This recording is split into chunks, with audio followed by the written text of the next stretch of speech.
get some. There we go. Welcome, Brennen Schmitt 2.0. I don't know. To be honest, I cannot lie. It would be awful if I started with this lie. I was standing right here, and I saw Sam walk in those back doors wearing that. Like literally, white sweatshirt, black jeans, and then he went and had someone get him white shoes. So we are twinning. And if you know me, which most of you don't, but I don't like twinning. Like, if my wife comes out of the bedroom wearing the same thing as me, like, one of us is changing, like, straight up. And then Sam shows up in his first time venue. He won't do it again. Like, he's not venue hosting again because of it. But, no, I'm just playing. I can't make those decisions. But welcome. Thank you for coming to Oasis. Literally, like, we don't exist if you don't show up. So we are always so pleased when people come in and decide to give up their time to come and just worship with us. Because that's what we're doing here. We're a family coming together to worship, to learn about Jesus, to see, okay, what is his life? And what does that mean for my life? Jesus is this person who is the focus of our series. A lot of times he's the focus of our series, but even more so in this one, because the series is called Mosaic, and we're walking you through the 4 Gospels. And I have the privilege of bringing you part 2, which means we had part 1 last week, and I would be remiss. I would miss the point if I came up here tonight and didn't give you at least a little bit of a recap from last week. Because Sean, who's a youth pastor, and it's like, you gotta be praying for Sean week in, week out. The dude is a youth pastor. Like, he had a bunch of middle school youths, like, oh my. So he came up here and he absolutely crushed it. Like, he crushed it. He brought us the Gospel of Matthew.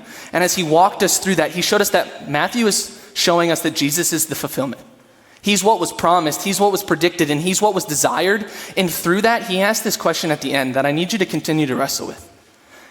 He tells us the story of how Jesus looked at Peter, and he looked at the rest of the disciples, and he asked, who do you say that I am? And when he asked that question, Sean took it, and he spun it, and he asked you, who's Jesus to you? And he challenged us to wrestle with that through the rest of the night, and I pray that you continued to do that through the week. Because tonight, as I bring you the Gospel of Mark, as I move into part 2, if you haven't recognized what Jesus is and who Jesus is to you, you're not going to be able to apply what I'm asking you from Mark.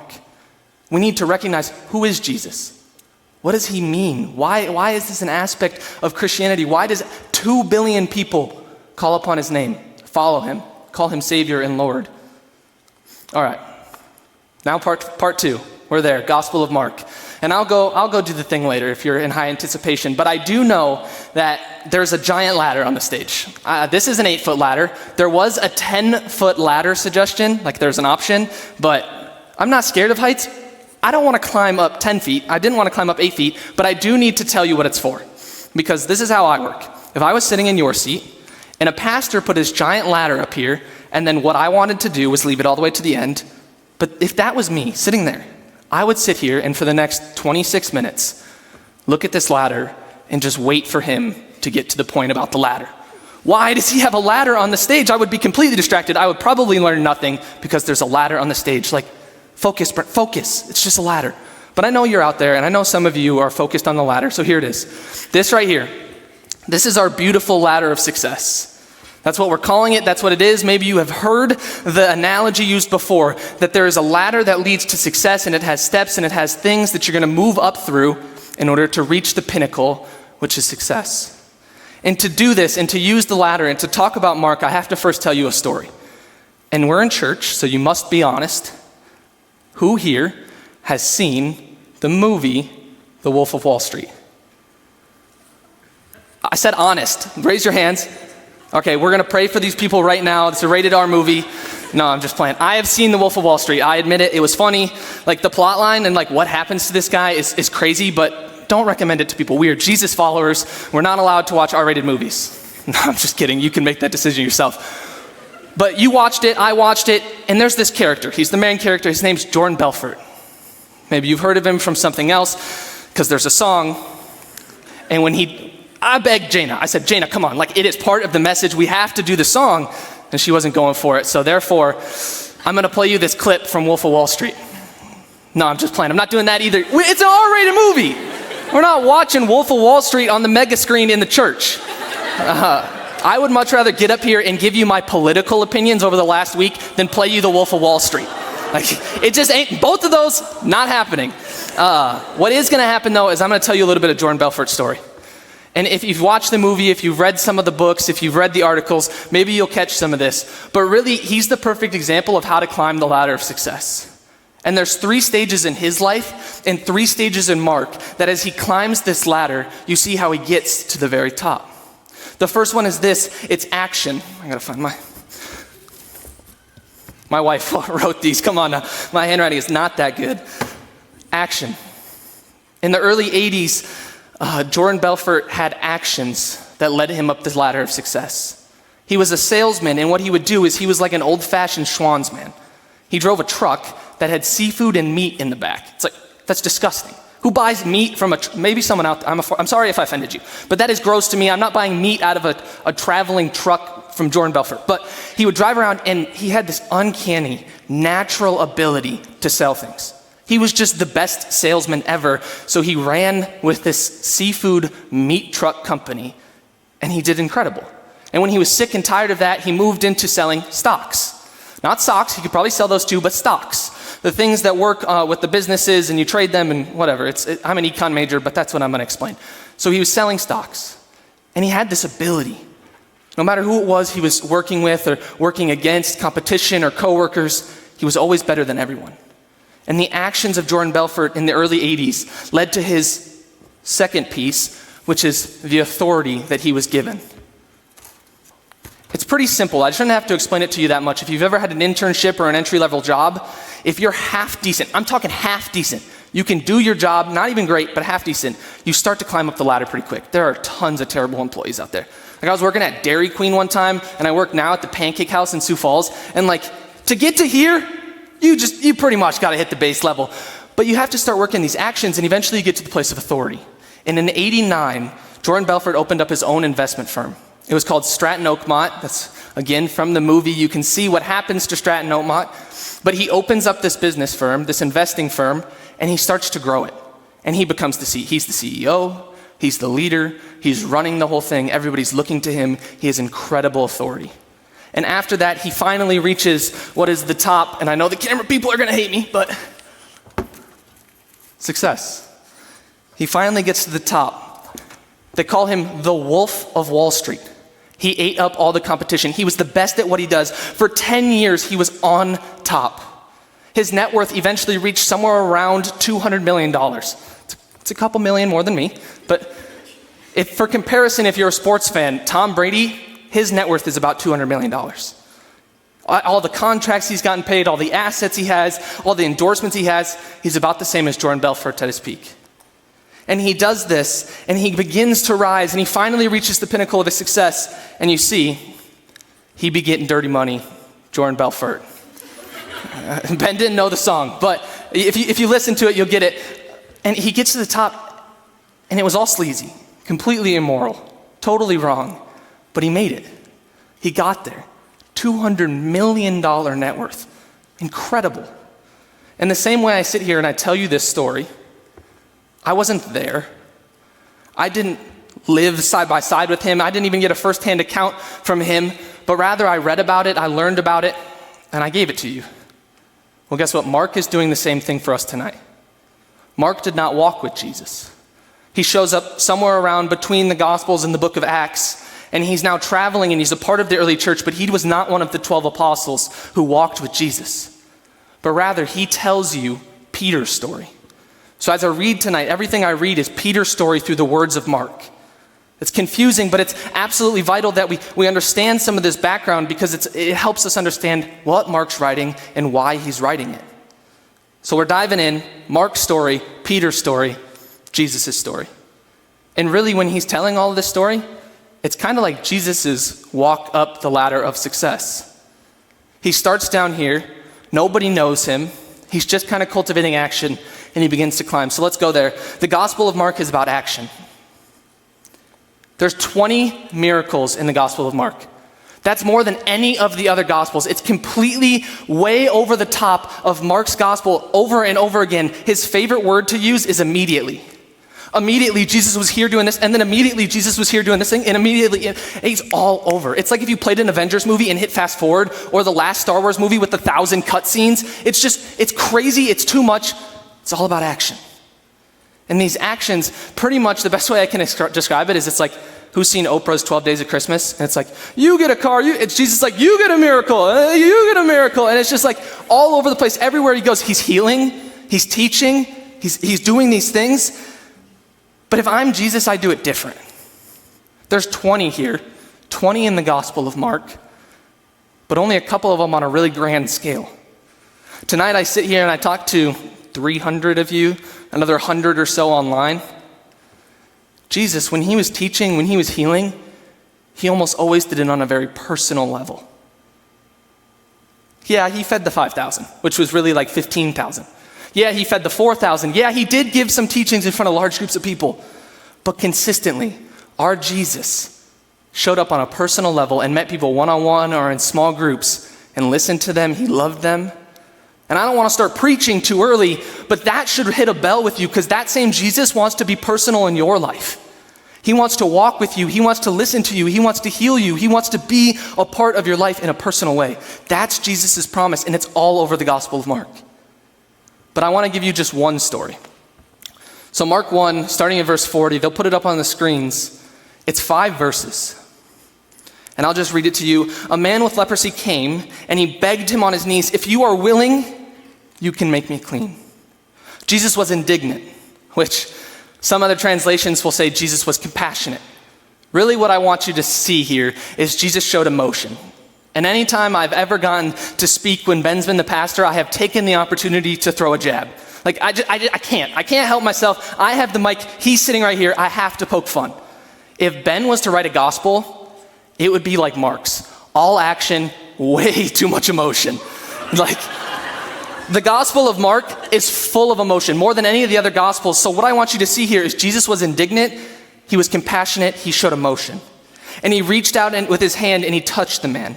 "I am willing," he said, "be clean." Immediately, the leprosy left him and he was cleansed.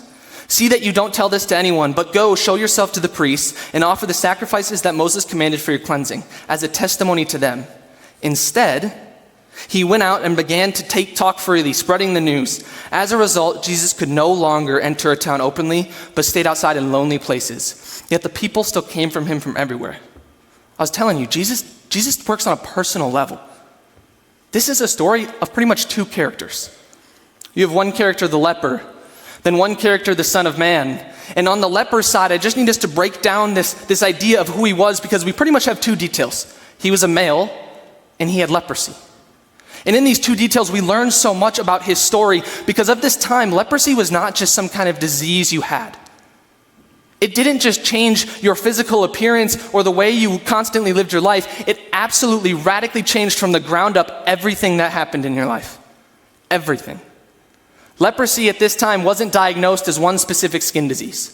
Rather, they didn't have the medicine or the science. They couldn't go to Ben's wife, who's a PA at a dermatology clinic, and say, cut that nasty thing off or poke that thing, because it's gross, it's skin, and figure out what it was. Rather, they'd go to a priest and they'd say, yeah, I don't know what that is, but now you're a leper. And when they're diagnosed in this way, they're now seen as unclean in the Jewish society. And in the Jewish society, to be unclean is one of the worst things that could happen to you. Everything they did was built around this idea of cleanliness or unclean. So not only did they physically have to struggle with this disease of leprosy, but they were isolated and removed from society. At this time, they would build walls around their cities for protection because they didn't have any other best way. So these giant walls and the leper communities would exist outside the walls.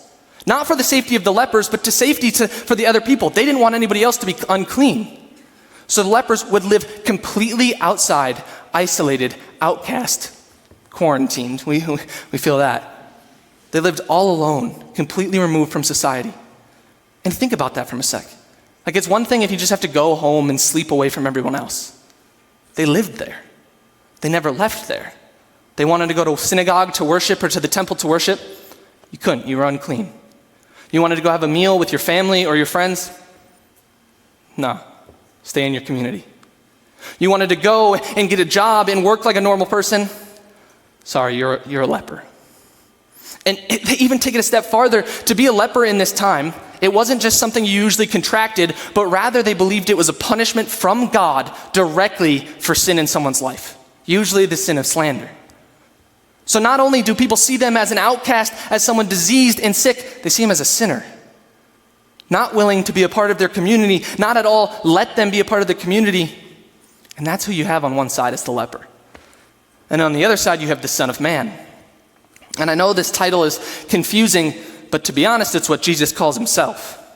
It's like if I was stepping in, I would hit autocorrect, and it's like, no, Jesus, you were actually the Son of God. I didn't know if you knew, but you were the Son of God, not the Son of Man. And he would correct me. He said, no, I'm the Son of Man. And in saying this, he actually instills two things about himself. One, that he was born of a virgin, that he did take on flesh and bone, that he is fully man, that he has borne the same flesh and been like we are in human nature. That's what he's declaring by saying he's the Son of Man, but he's also calling on the text of Daniel 7, where Daniel says, this Son of Man, this person is to be worshiped and exalted. They are to be glorified. Daniel uses the highest terms of praise for a prophet to use to talk about the Son of Man. So in this one term, Jesus shows us, yeah, I'm fully man, but I'm fully God. And that's where it leaves us as a perfect Messiah. The fulfillment, as Sean taught us. He's God himself in the human flesh. And the other part is the Jewish people thought only God could cure leprosy. Nobody besides God could cure this disease that was given by God. So Jesus and this man come together, and where they come together, healing occurs. Against all social constructs of the time, if Jesus touched that man, which he did, everybody in the room would scoff. Ooh, you touched that dude? That's nasty, Jesus. You're unclean. Go get with the rest of the lepers.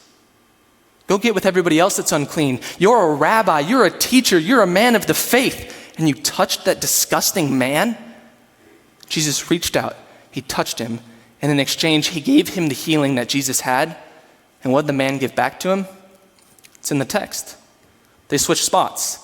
The man comes in and he starts to disobey Jesus' command to not say anything, and he tells the whole community, everybody he can find, he's spreading the news, and he is now back in the community, back in worship, back with the people.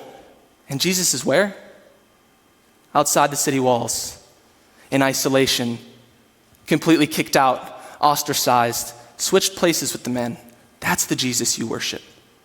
And in miracles like this, when Jesus performs actions, you see that Jesus' actions give him power, or show his power, and his power shows his authority. And that gives us to part 2.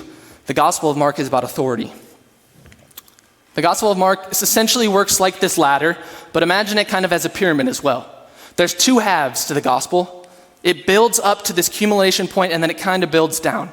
What I'm about to read you is in Mark 8, and it's the pinnacle, it's the very point that Mark has been building to for 8 chapters. Miracle after miracle, all of these things, all of these encounters are leading to this specific moment. In Mark 8, 27 through 33, Jesus says, he travels with his disciples to the village of Caesarea Philippi. On the way, he asked them, "Who do people say I am?" They replied, "John the Baptist.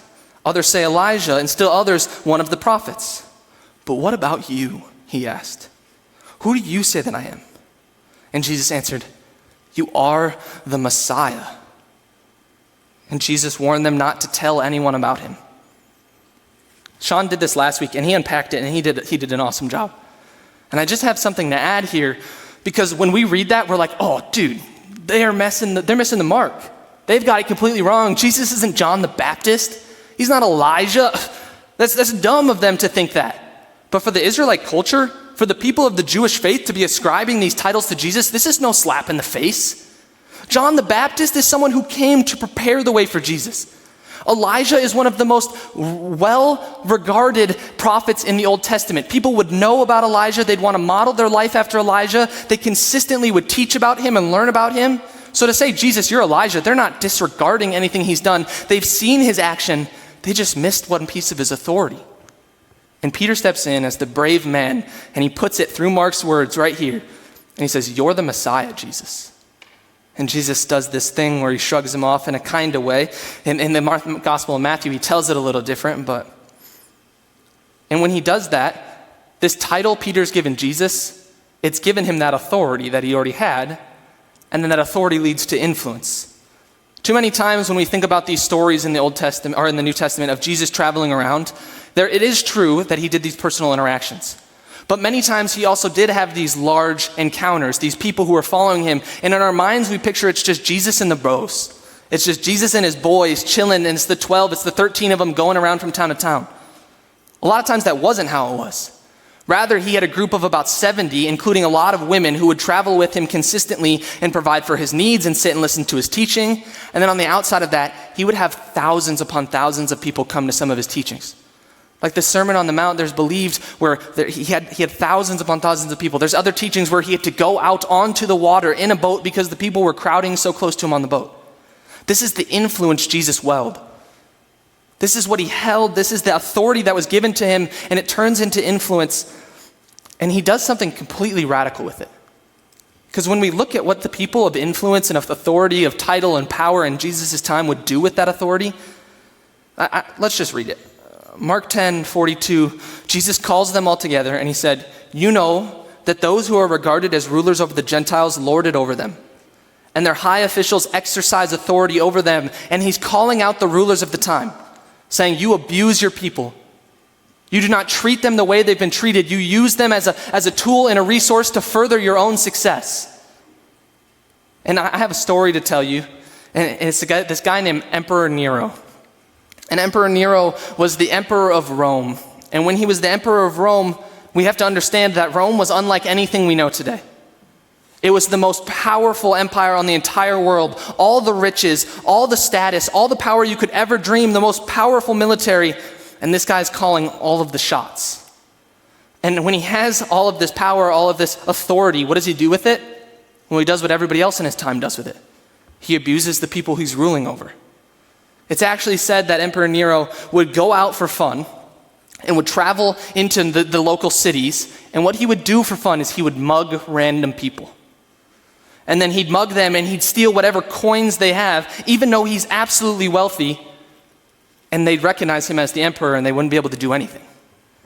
If he wasn't mugging people, the other thing he liked to do for fun is he'd like to just randomly stab people. The emperor would go out on the streets and he'd just start stabbing away at whoever he wanted. He was the emperor. He didn't have to get it. There was nothing they could do to come back and defend themselves against the emperor of Rome. But Jesus isn't like Nero. Jesus isn't like the rulers of his time. He's come to do something else. And I told you there's two halves to Mark.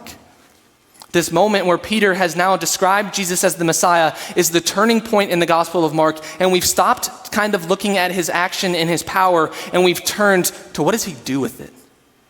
And in Mark 10:42 through 45, I'm going to start with the verse I just read you.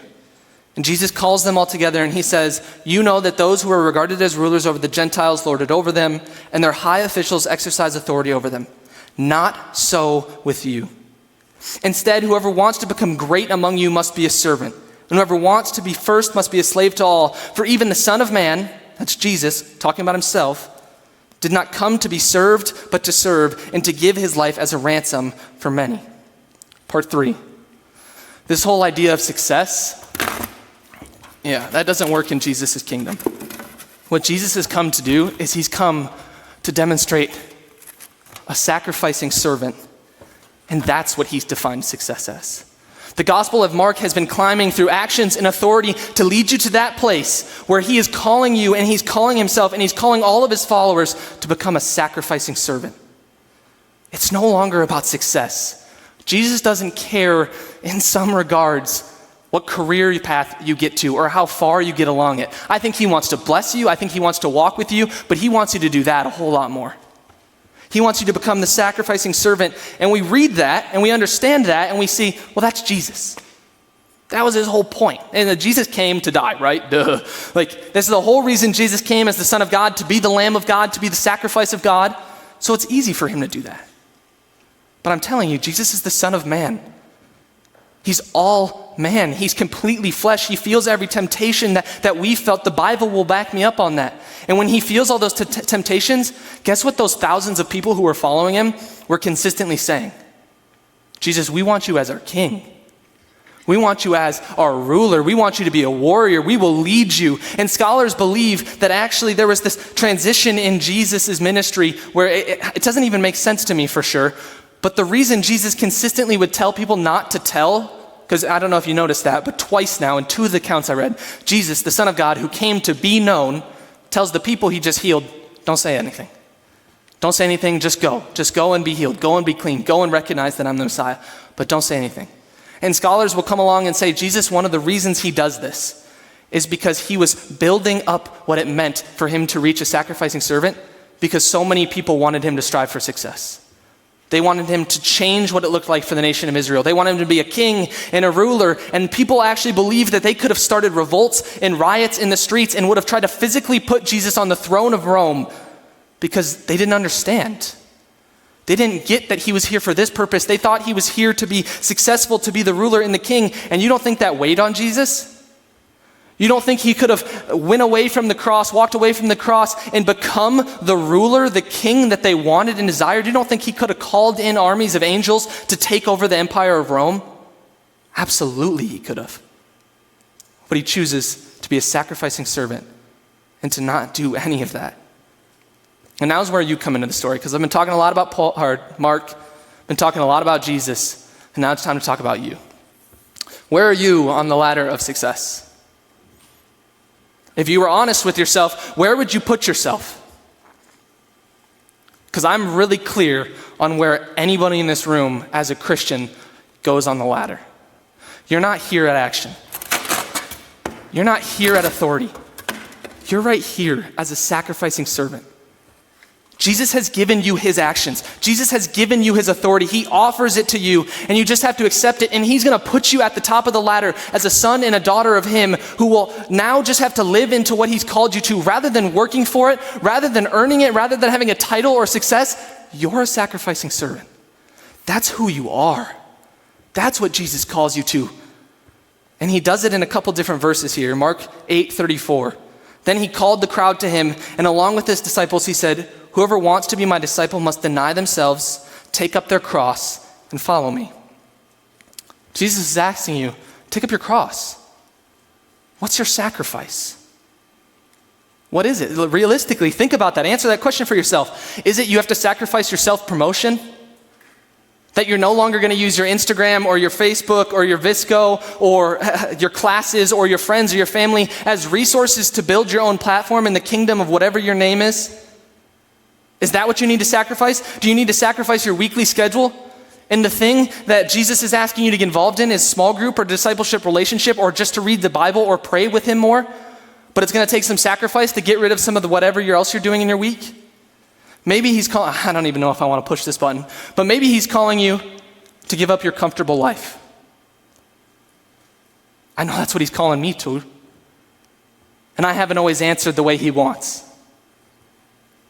What if Jesus called you to go away from the white picket fence, the 2 to 3 kids, the golden lab playing in the yard? What if he asked you to sacrifice and to be uncomfortable? Are you more willing to sacrifice for the American dream than you are for the kingdom of God? I see that in myself sometimes. I definitely see it in our culture where we'll work 60, 70, 80 hours a week. We'll absolutely grind and have nothing left in the tank to fill our bank accounts with money to hopefully get to a dream, rather than being a sacrificing servant and living into what Jesus wants us to live. He doesn't stop there. Next verse, "Whoever wants to save their life will lose it. But whoever loses their life for me and the gospel, they'll have it." How are you a servant? How are you losing your life for the gospel and for Jesus? If I asked your friends or your family or your coworkers or your classmates or your roommates, are you a servant? Where are you sacrificing for the people you love? Are you serving them? And I would miss again at the end of this message, this point of Mark, just about the context. Mark writes his gospel to a Jewish and Gentile Christian people. The Gospel of Matthew is written to the Jewish people who aren't really yet Christian, and he's trying to convince them that Jesus is the fulfillment. He's everything that we've ever studied and read about, and you need to follow him. Mark doesn't have that evangelical tone. He's not trying to really convince you of who Jesus is. You can read the Gospel of Mark. You can see his power, his action, and how he becomes a suffering servant, and I believe you can give your life to Jesus. But that was not his original intention. Rather, his original intention was to be an encouraging letter, To the people he was writing to, that person, Emperor Nero I was telling you about, he's the emperor during this time of Christianity.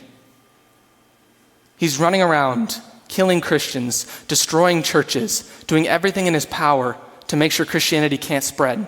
And Mark is sitting here penning these words to a people who are afflicted by their ruler, and he says, just follow Jesus as a sacrificing servant.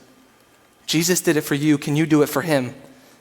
And I want to encourage you tonight that as much as I want to challenge you and tell you to sacrifice and tell you to be a servant, I also want to encourage you that we have the opportunity, the privilege to live in America, regardless of the ruler, to have not be persecuted for our faith like the early Christians, and you can work out your faith and you can do these things and you don't have to. But I'm asking you, will you? And will you take the encouragement of Mark to walk that out? Jesus didn't just teach these things. He lived them. So you can't just sit here and listen to these things. You have to live them. The Gospel of Mark is a gospel of action. It's a gospel of authority. And finally, it finishes as a gospel about the sacrificing servant and how you're called to be the sacrificing servant. Let's pray. Father, thank you tonight for this word from Mark and the story of Jesus through Peter's words to Mark, and how through all of it, God, you've just called us to be one, encouraged, but encouraged and called to become sacrificing servants to people who are going to give of our lives in different ways. You'll call each of us in different ways, God. You'll call each of us to pick up a different cross and carry that burden and to love the people around us, to lay down our agendas, to lay down our desires, God, and just come to you and love you and love the people around us. So I pray tonight, Father, that you would be in this room in a way that's so powerful that we can leave this room and not just let this be a message on a Sunday night. That's not good enough, God, but you've called us to live a life absolutely permeated by this idea. To be as Christians, God, is to be little Christs. Little Christ with our lives and little Christ to his death, Father, as we continue to serve him in everything we are and everything you do, and we will need you every step of the way for that. I thank you for these people, Father. I thank you for their faithfulness to be here. And we praise you in Jesus' name. Amen.